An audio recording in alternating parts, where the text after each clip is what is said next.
Today, we're going to unpack something that sounds kind of basic, but is actually a huge engineering challenge: how to control an electric motor.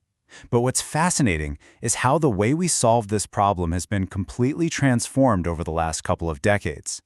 We're going to look at a groundbreaking approach from 1999 and compare it to a modern one from 2022, and you'll see just how deep these changes really go. So what really happens when you give engineers 2 decades and, 100 times more computing power to tackle the same problem? Well, you get this massive shift, a move away from painstaking, manual, line-by-line coding to high-level automated design. This isn't just a story about faster chips. Not at all. It's a story about a revolution in how engineers get to think and solve problems. All right, first, let's hop in our time machine and go way back to 1999. There was this Texas Instruments report, SPRA 588, that basically laid out the blueprint for high-performance motor control. At the turn of the millennium, believe me, this was the absolute bleeding edge of technology. Okay, so at the heart of that 1999 paper is this brilliant but really demanding method called field-oriented control, or FOC.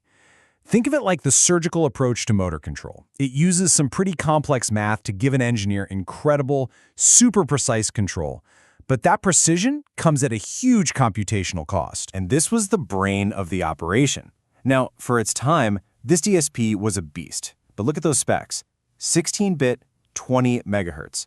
For the engineers, this meant they were basically working with one hand tied behind their back. They had to manually scale every single number and literally count every processor cycle to make sure the complex math of FOC could even run in real time. It was just an astonishing feat of pure optimization. The implementation was in a file named focpsm.asm. And that little .asm extension, that tells you everything you need to know. This was written in pure assembly language.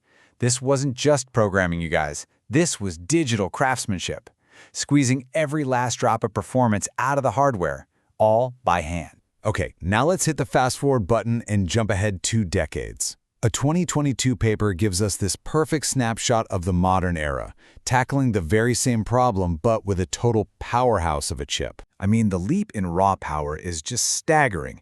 We go from a 16-bit, 20 megahertz processor to a 32-bit, 150 megahertz chip.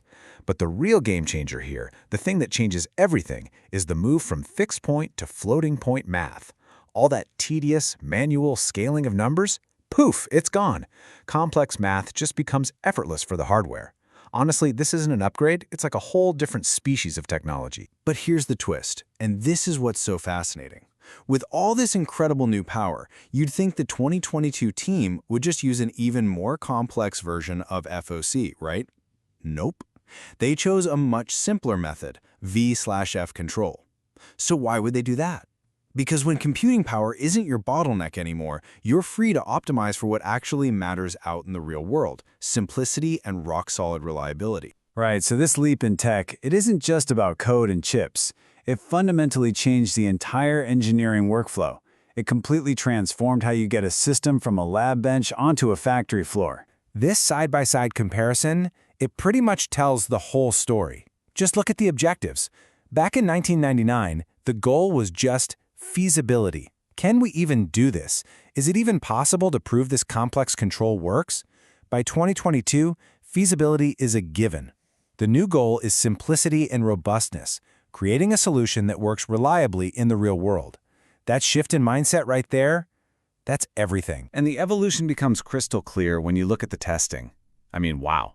The 99 report has these raw screenshots from an oscilloscope. Functional, sure, but it's data only a specialist could love. Fast forward to 2022, and you see this modern professional test bench. Clean performance graphs, detailed comparison tables. This isn't just about making things look prettier. It's a signal that we've moved to a mature, repeatable, industrial-grade process. The goal isn't just to see if it works in the lab anymore, it's to prove how well it works, with data that's clear and verifiable for real-world deployment. That's a huge leap for industrial applications. So this technological leap has led to nothing short of a revolution for the actual developer. The person sitting there writing the code, their job today looks completely different. I mean, the workflow is just unrecognizable. The days of handcrafting assembly and fighting with fixed-point math, they're over. Today, it's all about using high-level languages like C and powerful design tools like MATLAB or Simulink.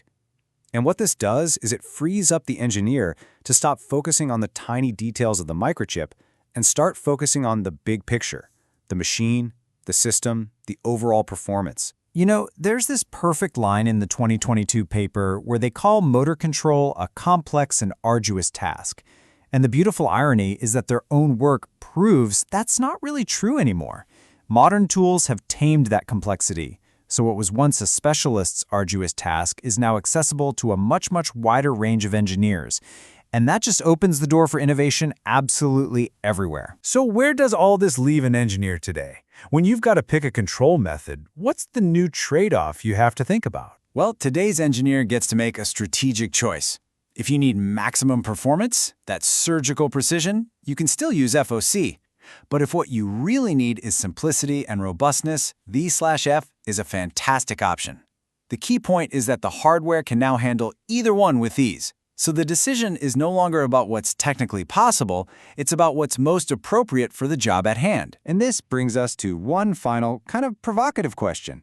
For decades, engineering brilliance meant cramming the most complex algorithm you could onto the weakest possible hardware. But in an age of abundant, cheap computing power, has our very definition of great design changed?